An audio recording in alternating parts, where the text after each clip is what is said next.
Today you're going to start by drawing a haunted house. When you draw your haunted house, start with a line for your horizon and make sure that when you make your line, you leave space under it for things to go in your middle ground and foreground. Make sure your house is on top of your horizon line, not floating above it today. You can add details around your house and inside your house, and you need to make sure you use a pencil. You can use a how to draw video on Google Classroom, or you can make your own haunted house. It's up to you. When you're ready to add color, you need to use a waxy material. We're going to create a silhouette effect. That means things are black against a colorful sky. When you go to color in your haunted house today, you want to make the main building black. You can use a black oil pastel or a black crayon to make this happen. Remember, black smears, so be careful.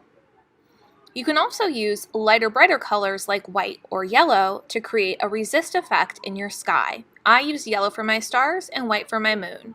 I got a little bit of black smudged in my moon. That's okay.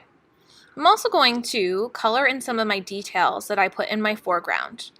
If you have small details like little things on your tombstones or other details you drew on the ground, you could use colored pencils to add those fine tip details in. As long as you use crayons, oil pastels, or colored pencils today, you'll be good to go.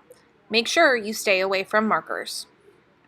Remember, don't color your sky or ground with those waxy materials. You want to save that job for your paint.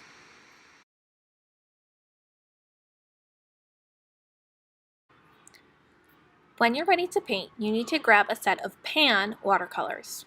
Pan watercolors are dry, so before you can use them, you need to get the paints a little bit wet. That's why they're called watercolors. Grab your brush, dip it in the water, and then tap that brush into the color that you want to activate. This will leave a little bit of water in the little tiny cup that has that color inside. As you go, the water will leave the pan, so you will need to add more water if you use a lot of that color. I know I'm going to start with yellow, orange, and red, so those are the only colors I'm going to get wet right now. Swirl your brush around in that color, and then you can start painting. I'm going to paint my house yellow in the windows to make it look like the lights are on at home. It'll add a little bit of a spooky effect. In between colors, make sure you don't forget to clean off your brush in the water container.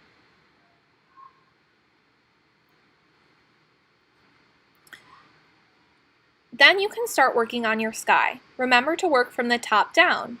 I'm choosing to create a sunset effect, so I'm working with 3 colors that work well with one another on the color wheel: yellow, red, and blue. If you choose different colors for your sunset, just make sure they are next door neighbors, so that way you know they'll get along and you won't have a brown sky. If you want to paint the sky at the same color, you can do that too. Then I'm going to paint my ground. I'm choosing to work with green. Because I'm painting on top of my tombstones and they're made of a waxy material, the green doesn't stick. Then you can use 2 hands to head to the drying rack. Make sure you keep your paper flat so your watercolors don't spread. Remember today to keep your watercolors flat when you open and close them. We don't want to create a huge mess inside of your colored containers. Also, remember you have to share the sets. Each table gets 2 sets of watercolors. If you're the water person, you've got a big, important job. At the end of class, you're responsible for putting clean water in your water container. The first thing you should do is grab your brushes and put them in the little container on the side of the sink and dump out your dirty water. Then you need to turn on the water and rinse out all of the old paint that's on the bottom of your container. It might take 1 or 2 rinses. Your water doesn't have to be crystal clear, but when you're ready, fill it up to the halfway point. Then, your sponge is probably wet and soggy. Give him a quick rinse and use 1 hand to squeeze him out as hard as you can. Please don't twist your sponge because he'll rip. Then, take your paintbrushes, rinse them off in the bottom of the sink, and replace them onto your sponge. You're all finished and you can return your water container to the side of the sink. That took me a really short amount of time. Make sure you go fast, get out of the way, and let other people go when you're finished. This is a one-day project, so it's really important to be aware of your time when you're working. Also, make sure don't forget to put your name and class on your paper since it's going on the drying rack today.